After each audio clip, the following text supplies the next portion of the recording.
The story begins as a man descends from the sky, causing a sudden earthquake. A girl named Momori rushes out of her store, and she finds a huge dragon causing chaos in the city, but a cat jumps on her shoulder and tells her it's time to get to work. So she removes her hair tie, activating her power, and she transforms into a magical girl, flying at the dragon, and she takes it out in a single hit. She finds the man, recognizing him as the evil lieutenant, and she tells him she won't let him have his way, but as he looks at her, his glasses suddenly break, seeing how cute she is, and he realizes he's in love. At the evil organization's castle, we learn the man is named Mira, and his associates wonder how he lost to Momori, but he tells them they don't need to worry, saying his next plan is already in motion, and he guarantees he will succeed. He confronts Momori the next day, but instead of fighting, he suddenly gives her a cake instead. She realizes he's getting wet, so they find some shelter. He tells her the cake is an olive branch, and she mentions he has a good heart, causing him to become flustered, but he tries to remember his mission. We learn that Mira was born into an elite evil family, and he has been working his way up through the evil organization, where he's now the right-hand man to the king of evil, but he starts freaking out, feeling that something's wrong since he met Momori. She gets close to him, wondering if he's okay, but it only makes him freak out even more. He regains his composure and wonders why she's so easily accepted his cake, because it could have been poisoned. She thinks he wouldn't do that, but also notes that she hasn't eaten in a week, so he wonders how she's still alive. We learn she lives alone and has 2 part-time jobs, along with being a magical girl in the night, so she gets too busy to eat, but she thinks of it as saving money. Mira can't believe this, offering her more cake, and he tells her that if he defeats her when she isn't at her best, it will damage the reputation of his organization. She thinks he's being kind, but he considers it a matter of pride, and decides to send her a year's worth of rice. Back at the castle, Mira goes to his room, remembering his moment with Momori, and it makes him unable to control himself. He reminds himself of his purpose, and as the right hand of the king of evil, he must give his report on Momori, but he ends up ordering a cheesecake for her instead. The next day, Mira declares he will knock Momori out, showing her the cheesecake, but she suddenly collapses, so he holds her in his arms, and she explains she didn't have any time to sleep. He wonders why, so she explains she had to work, because a land shark took the facility she grew up in, and when a talking cat came up to her offering her money, she agreed to become a magical girl, but she ended up finding out that the cat was working with the landlord the entire time.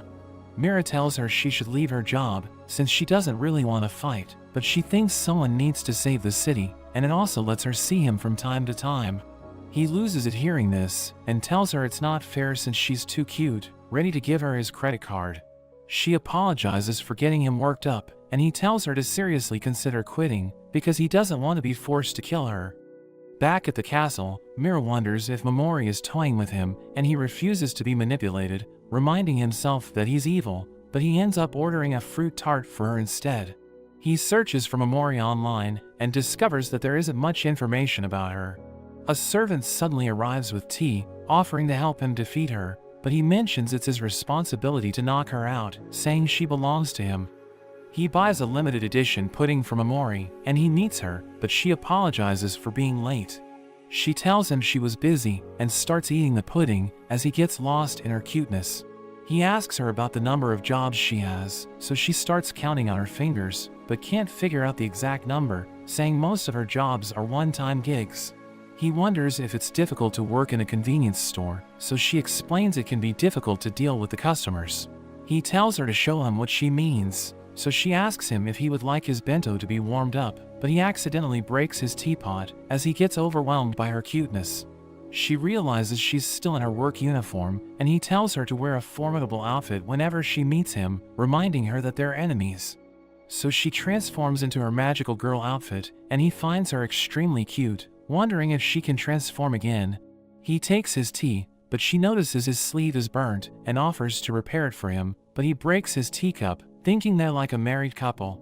He tells her she doesn't need to do it, but she tells him she's pretty good at it, so he crushes the teapot again, saying he will do anything for her.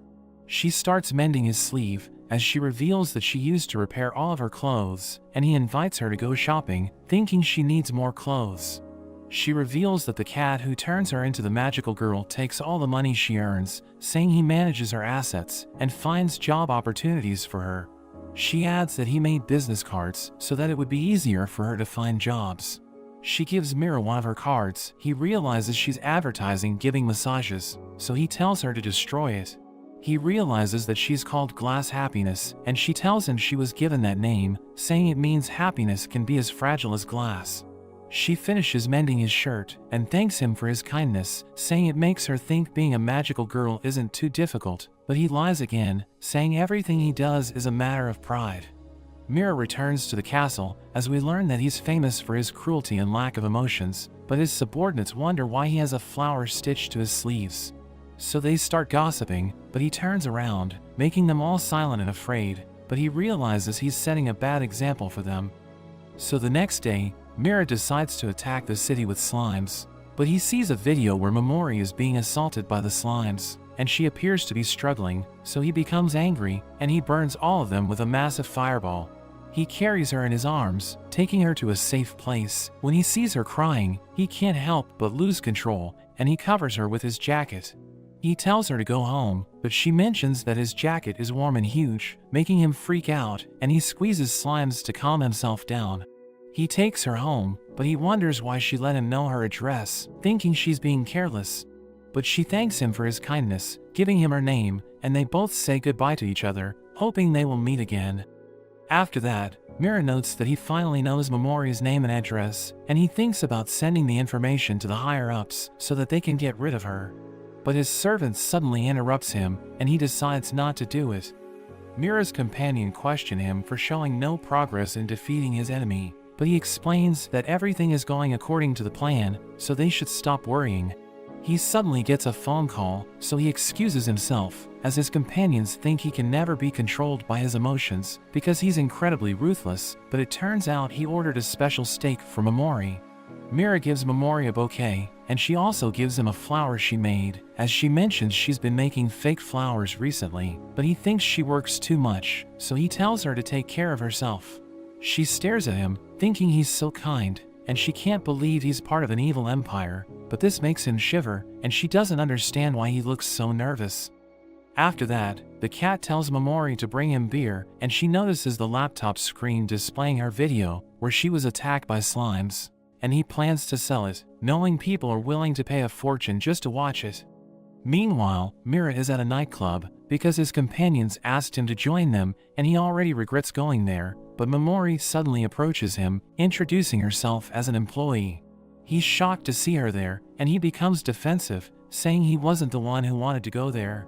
She suddenly starts crying, so he takes her out, asking her what's wrong, but she keeps crying, so he wipes her tears. When she's finally ready, she reveals that her video is being sold by the cat, and the ground starts shaking as he becomes furious.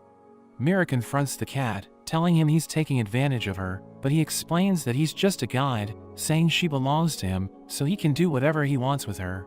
Mira slits his neck in the blink of an eye, and his soul mentions that familiars have no concept of death, saying he will appear before Momori again. Mira thinks about telling his higher-ups about the cat, but Momori thanks him and invites him to have dinner with her. She serves him the same steak he ordered for her, and they both enjoy the meal. He reveals that he enjoys eating sweets, and she tells him there used to be a bakery near her facility, which used to give children free bread crust to snack on, but they would fight over it, because it wasn't enough to feed all of them. He buries his face in his hands, and decides to max out his bank balance to support her, and when he's about to leave, she wonders if she can keep his jacket for a bit longer. So he allows it, but she reveals that her plan is to get the Royal Happiness cleaning for his jacket, which is 3 times more expensive than the normal one, so Mira takes the jacket to save her money. She reveals she kept looking at his jacket all day, and he thinks of returning it again, but she tells him he can keep it. The evil organization assigns an officer named Fumaru to help Mira deal with Momori, and he looks forward to working with him, but Mira isn't happy about it. As he writes his report about Momori, he wonders if he has feelings for her. But he thinks he just wants to cheer her up because she always looks sad, so he reads a guide about gift giving, planning to give her everything she wants to make her happy. Fumaru joins Mira for his next meeting with Momori, and he tells him he's always there for him, telling him to look into his eyes, which are filled with determination, but Mira orders him to calm down. Fumaru keeps praising Mira, who finds a way to distract him by throwing a ball and telling him to fetch it, but he instantly returns. Momori arrives, and Fumaru hides behind the bushes, as Mira thinks that Fumaru has been sent by the King of Evil to keep an eye on him, so he needs to maintain his credibility and act cold in front of her. She comes running towards him, as she apologizes for being late, and he immediately loses his cool, but he manages to speak in an angry tone. She reveals that she wanted to see him, so he loses his mind, and he crushes the playground spring bouncer, which shocks Fumaru. But Mira tells him it's his strategy to act friendly, so that she will drop her guard, and Fumaru believes him. He thinks that if he doesn't look at her, he will get through it, but his eyes start to wander. She reveals that she made lunch for him as a token of gratitude, and he accepts it, telling Fumaru it's poisoned, but he realizes that he needs to make something up to avoid eating it. She notices him staring at the lunchbox, so she wonders if he's not hungry, but he just can't control himself, and devours the entire box in a second, as Fumaru becomes worried. He remembers the time when Mira burned villages to achieve his mission, and he never hesitated to make sacrifices, because he thinks it's a sign of weakness. He tells Fumaru he ate the poison lunch, telling him to think of poison as a spice, and Fumaru thinks he's amazing. We learn that Mira wanted to eliminate Fumaru, but he realized that Fumaru wasn't the brightest, and can easily be distracted. Fumaru tells Mira to introduce him to Momori the next time they meet her, and he agrees to do it. He wants to find a way to avoid arousing Fumaru's suspicion and keep him away from Momori, so he warns him to be on guard, because she will kill him if he touches her. When they meet her, Mira introduces Fumaru as his colleague, and Momori praises Mira, saying he's kind to her, which causes him to deviate from his rude persona, and he writes the word cute on a tree. Fumaru introduces himself and moves forward for a handshake, but Mira stops him, reminding him she can kill him if he touches her. He asks her why she's a magical girl, so she reveals that she just wants to earn money, and he can't believe she lacks conviction, as he accidentally tries to touch her again, but Mira stops him. He gives her her present for the day, which is a chocolate cake, and Fumaru wonders if it's poisoned, so Mira reveals that it can be dangerous, saying he shouldn't even think of eating it. As Momori eats the cake, Mira notices chocolate on her face, which he wipes with his finger, and Fumaru thinks he should also behave like Mira. So he puts his hand on Momori's cheek, telling her he will bring sweets for her next time. He thinks he has earned Mira's respect, but he realizes that he just made him angry. As they go to get drinks, Fumaru tells Mira he was just trying to lend a helping hand, but they couldn't achieve anything today. Mira mentions there's something he can do that will be actually helpful to him, and Mira pretends to throw a ball, telling Fumaru to fetch it, so he runs away, but we see that the ball is still in his hands. He gives a drink to Momori, and she mentions that Fumaru seems like a wonderful person, so he becomes jealous, wondering if she's interested in him, but she explains that she isn't. She mentions that she's just happy to know more about Mira and his friend, and he's about to touch her, but Fumaru interrupts them, saying he found a rabbit, even though he was asked to find the ball. The cat reveals that Momori is the type of girl who's always ready to give up on things, but she has the ability to understand and adapt to new situations. Even though she doesn't usually put up a fight, she also doesn't let anyone take advantage of her. Mira thinks he has been struggling to find the next gift for Momori, but his servant tells him he wants to show him something that will please him. The servant leads him to the basement, where he sees they have captured Momori, with her hands and feet cuffed in chains, and his subordinates ask him to begin his interrogation. He's shocked to see her crying, and he gets rid of his subordinates in one blow, piling up their lifeless bodies.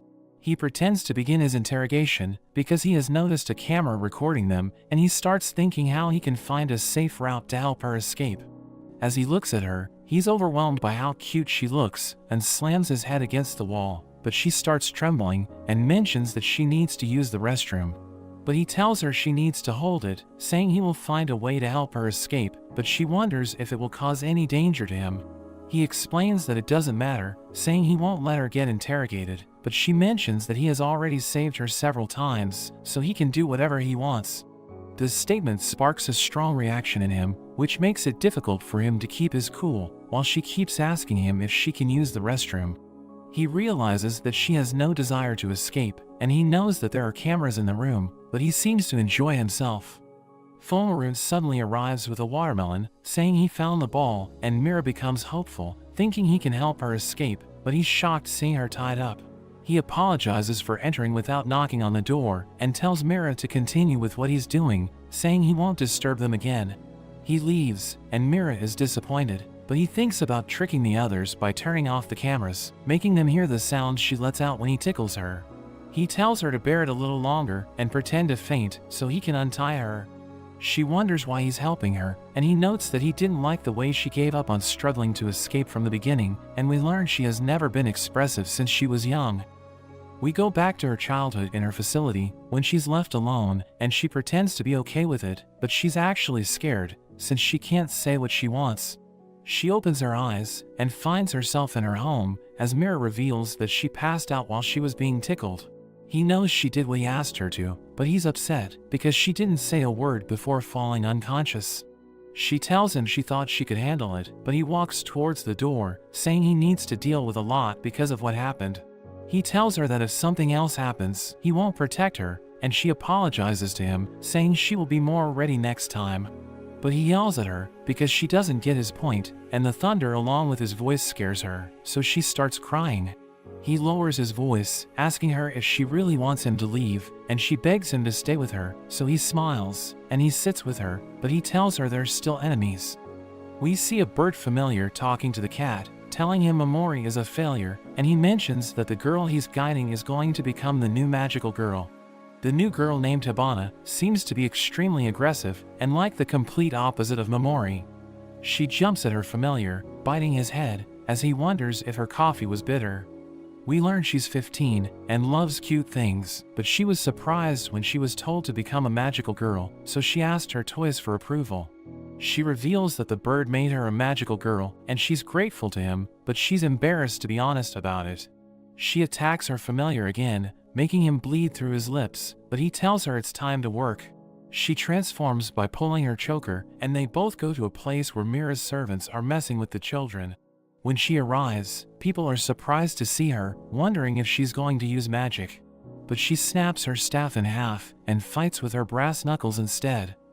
At night, she defeats numerous slimes, and her familiar wonders if she's okay, because she appears to be injured. Mira arrives, realizing there's another magical girl, and he uses his flames to knock her out. Back at his office, he sits quietly on his chair, while his servants discuss how he behaves coldly after achieving a huge mission. He believes he killed the other magical girl because he didn't have any other option to keep Momori alive and clear his name as well. He thinks his relationship with Momori has ended since he killed her friend, but realizes they were enemies, so it was the right thing to do. Hibana suddenly wakes up after a nightmare and is stunned to see herself alive. Her familiar comes running towards her and apologizes for putting her in danger, but he mentions that he wants to tell her something. He begins by saying it's about the structure of magical girls, saying familiars are messengers of God who descend from the heavens, and they're entrusted with a message. They're also known as angels, and we learn that their duty is to select pure girls and turn them into magical girls. He explains that he isn't the only angel, so there are other magical girls in the world, and he thinks she has the potential to be the best, but he doesn't want her to prove it at the risk of her life. He apologizes for revealing the information so late, but she mentions that even if she isn't the only one, she will do her job, since it's her dream. Meanwhile, Momori is upset, because she hasn't seen Mira in the past few days, and while she's lost in her thoughts, her boss orders her to focus on work. Mira still feels regretful for killing Momori's friend, and decides to meet her for a final time so that he can formally end their complicated relationship. Mira tells Momori that they need to end everything between them, but she explains that she was worried since they haven't met in a while. He reveals that he killed her fellow magical girl, but she just asks him if there are others like her, so he becomes surprised. She wonders if she's a heartless person, because after hearing about another magical girl, she's just glad he has returned to her safely. He suddenly hugs her, telling her she melts his heart every time when she's so sweet, but she's confused, and Hibana suddenly arrives, shocking Mira because he thought she was already dead. We learn that Momori actually knows her, since they were classmates while they were in elementary school. She runs towards Momori for a hug, but her love language is actually violence, so she smacks Momori with a punch. The bird familiar suddenly appears, and he mentions that he wants Momori to stop being a magical girl because she fell in love with her enemy. She's shocked hearing this, and Mira can't even process the information. The bird tells her she needs to make a decision, asking her to choose between Mira's love or partnering with Hibana to fight evil, and she instantly picks Mira. Hibana tells the bird that removing Momori from her position is wrong, saying world peace isn't possible without love. He realizes his mistake and doesn't remove Momori from her post, but he tells her to prove she's on Hibana's side. After that, Mira takes Momori to her home, and he thinks he might have misunderstood that she actually loves him, but she behaves as if it's true, so he loses control, and he crushes the nearby pole. Meanwhile, the bird and the cat ascend to the sky, where they originally came from, and they're seen in their true forms, as they discuss their competition to determine whose magical girl will save the world. Momori tells Mira that the cat has disappeared, saying it has happened before, but he thinks it would be better if he doesn't return. We see them playing chess when the cat returns, telling them they shouldn't be there flirting. But Mira explains that they're still enemies, and they're playing a game against each other. The cat thinks it's just another way of justifying his cheeky relationship with Momori, and the bird suddenly arrives, revealing that today is the day when they will see whose magical girl is the strongest. The cat shuts the door on his face, but he enters anyway, and he starts comparing Momori's home to Hibana's, saying it's only as big as a storeroom in Hibana's house. Both of the familiars start comparing the girls, with the bird saying Hibana has been admired as a magical girl since her childhood, while the cat mentions that Momori's entire life depends on being a magical girl. The bird argues that Hibana can defeat the enemy empty-handed, while the cat claims that Momori can tame the enemy without force. The bird calls Momori's face expressionless, making her self-conscious, but Mira tells her he likes it. The familiars forget about their magical girls and start comparing each other, but Hibana reminds them they're meant to be ranking them, making them kneel down and accept their mistakes.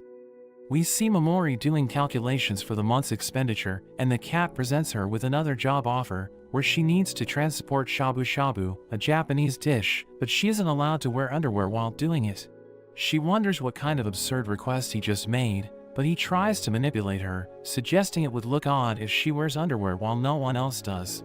She's disgusted by his logic and declines the job offer as she diverts the conversation to a different topic.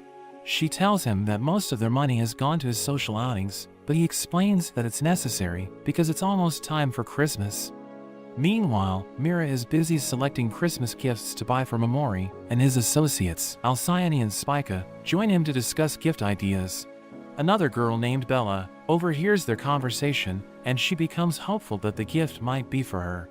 Alcyone and Spica explain the significance of different gifts, saying a lipstick means a kiss, while a necklace could suggest a commitment, and clothes might imply a desire to undress. Bella imagines her unrealistic fantasies with Mira, leading her to run away overwhelmed by her own imagination. Momori and the cat are in a Christmas-decorated district when they run into the bird and Hibana, and the two angels start arguing again. We learn Hibana is there to gather ingredients for a pudding, while Momori and the cat are looking for budget-friendly foods. The bird and the cat start bickering again about whose magical girl can cook better, and they attract the crowd around them. But Hibana intervenes, saying the most important ingredient in cooking is love, and there's no need to argue about who's better, because everyone's experience is different. Momori later meets Mira, but she accidentally falls down, and he helps her get up. He wonders if she came to meet him during her break, and she explains that she wanted to see him, even if it's for a short time. He's flustered by her cuteness, so he asks her if she's free on the 24th and 25th. But she explains that she needs to work on Christmas for the extra pay, so he's disappointed. But she promises to work hard and get the evening off to eat cake with him, and she wonders if he's free around that time. So he mentions he's a busy guy, but he won't reject her offer to spend time with him, and she tells him she wants to say something selfish, inviting him to have dinner with her. He instantly agrees, but wonders why she thinks it's selfish, because they'd had dinner together before. She tells him she has never thought much about Christmas before, but she wants to spend the festival with him this year. He's surprised to hear it, and the thought of spending Christmas with her makes his glasses shatter. He freaks out, wondering what she's up to, but he regains his composure, asking her what she wants to eat, and she invites him to come to her place. We cut to Christmas Day, where where we see Momori selling cakes, but she feels cold, and Mira suddenly gives her his jacket. He also gives her flowers, but she tells him she can't go until she sells all the cakes, so he pulls out his card and offers to buy everything. She thanks him as they walk, and he notes that the evil organization will take care of all the cakes in no time. Momori stops to buy some vegetables, and Mira starts thinking they're acting like a couple. They visit another shop, where after collecting 10 vouchers, customers can enter a lottery to win 10 kilograms of rice. Mira immediately tries to buy her a year's supply, but Momori stops him, saying that he's already done too much for her, but her luck isn't very good, so she only wins a packet of tissues. Mira gets angry and asks the shop owner how many vouchers he must buy to get the reward, but he's told it doesn't work like that. After that, they go to Momori's house, where Mira offers to help out, even though he has no cooking experience, so she gives him a carrot to peel. She decides to cook glazed carrots with the hamburger steak that she already prepared, and when Mira sees that it's heart-shaped, he loses control, but he reminds himself that girls use hearts in their texts, so it doesn't mean anything. But the heart-shaped steak still excites him, and he washes the carrots so much that Momori worries that they will have none left to eat. He wonders why she's smiling, and Momori notes that it's strange how they're doing everything together. Mira thinks the same way, because they were supposed to be enemies, but he thinks they're behaving like newlyweds. After the food is ready, Mira is overjoyed to get the heart-shaped steak. He finds it delicious, and Momori thinks the carrots are also good. She's happy she got to spend Christmas with him, and as they start to get closer, the cat suddenly interrupts them, reminding them that they're enemies. Mira agrees he should protect his reputation, but when Momori serves food for the cat, he becomes flustered, since he was the only one who got a heart-shaped steak. Hibana and her familiar also join them, and she aggressively hugs Momori. Meanwhile, at the evil organization, everyone celebrates Christmas, and one of Mira's associates named Betelgeuse praises Mira for organizing the party for them. Later on, Hibana notices the two familiars have fallen asleep, so she tucks them in, and she sees Mira and Momori outside, where they both wish each other Merry Christmas, and Mira gives her a scarf as a gift. We see Momori preparing breakfast, but when she tries to wake up the cat, he tells her to join him. After breakfast, they have a meeting, where the cat tells her they need to refine their tactics, and they need a magical girl-like catchphrase for her entrance. He shows her how it's done, and even though she doesn't like it, she agrees to do it since the cat says it's important. So she gives it a go, which makes the cat laugh, but he likes her obedience, and she notes that it's her job. He mentions they need to update her outfit, and he shows her a few options to choose from, but they're all too revealing, so she prefers something with a little more fabric. The cat teases her and she calls for Mira to save her, but it upsets the cat, because he thinks she shouldn't contact their enemy for help. Meanwhile, Mira leads the evil organization's emergency meeting to plan their 17th annual party, and only Fomaru is excited about it. Mira mentions that the evil king is looking forward to it, which makes them change their mind, because they treat it as an end-of-year party, but in reality, it's an unholy feast dedicated to the king of evil. The others wonder what he has in mind, so he says they will have a no-laughing competition, just like in the previous year. He mentions he won't be participating since he's organizing, but the others have trauma from taking part in the previous year. Fomaru notes that if they have the same roles as last year, it'll be boring for the king, so he suggests Mira should also join them in the competition, but Mira distracts him by throwing a ball. We see Momori working her job, while the cat just relaxes at her house. When she gets home at night, she finds him sleeping, so she starts cleaning the house before dinner. The cat suggests going to the bathhouse, and Momori is able to relax, but afterwards, we see the cat in his human form as they head back. As they have dinner together, the cat wonders what she thinks of him since they live together, but she doesn't really answer, and just calls him a messenger from heaven. She mentions it's new to her, so she doesn't completely understand it, but she thinks their situation is similar to what a family would be like. He tells her soup is bland, but she thinks it's still tasty, and she wishes him a happy new year. We see Momori in her bed, but she's terrified as she hears something moving around her room. Meanwhile, Mira's associates tease him because they think he has feelings for Momori. They look at his personality test, where he answered love to the first four-letter word that came to his mind. So they think he's in love, and as they continue to go through the games, it makes Mira late for his daily meetup with Momori, and he wonders why she isn't there yet. He spends all day waiting for her, and he thinks that even though they didn't agree to meet every day, she might be up to something, so he decides to check on her. He finds her sitting outside her house, and when she sees him, she starts to cry and hugs him. He wonders if it's her new strategy, because the only thing he can think about is how cute she is. Momori tells him she missed him and that she's glad he came, which confuses him, and he tries to calm himself down. He notices she's shaking, so he asks if everything's alright, wondering if the cat did something to her. But she tells him the cat isn't around, so he should stay with her. He wonders if she's so deeply in love with him that she's ready to forget her mission just to spend a night with him, but it turns out that she's scared of ghosts. Mira finally understands the situation, and after seeing her house, he also believes her house is haunted. She tells him how she ignored it at first, but the ghost has been starting to scare her a lot, and now she isn't able to sleep. He wonders why she hasn't moved out, but she mentions it's because the rent is super cheap. She mentions that she never believed in ghosts, but after the cat told her that he and Mira were both supernatural beings, she couldn't deny the existence of ghosts. Momori tells him that the cat won't be back for a while, so she's alone, but Mira reminds himself that it doesn't matter if they're alone, since they're enemies, and there's no room for error. But Momori suddenly hugs him after hearing a sound, and he mentions that he heard it too, so he decides to stay the night, telling her they will discuss it in the morning when things are calmer. As they try to sleep, Momori holds onto him, and she thanks him for everything he's done for her, thinking he's done too much, but he gets up, saying he would do anything for her, but he realizes she has already fallen asleep. After that, the cat returns and cleanses the house using his sacred powers, but Mira beats him because he didn't do it earlier, so he mentions he wanted to move to a better house, but Momori is happy she won't need to pay a higher rent. We see Momori and Mira at their spot, and Momori thinks about surprising him by covering his eyes from behind, but she realizes she's too short. We learn that Mira already knew Momori was there, but he pretended not to see her to let her surprise him, but when she couldn't reach, he found her way too cute. She greets him and mentions she forgot to do her catchphrase, so Mira tells her to do it. She's surprised by his request, but agrees to do it, and after witnessing her performance, he laughs at her, because he thinks it's cute that she's so serious about it. Momori is happy she was able to make him smile, but he tells her to do it again, saying it's for his research.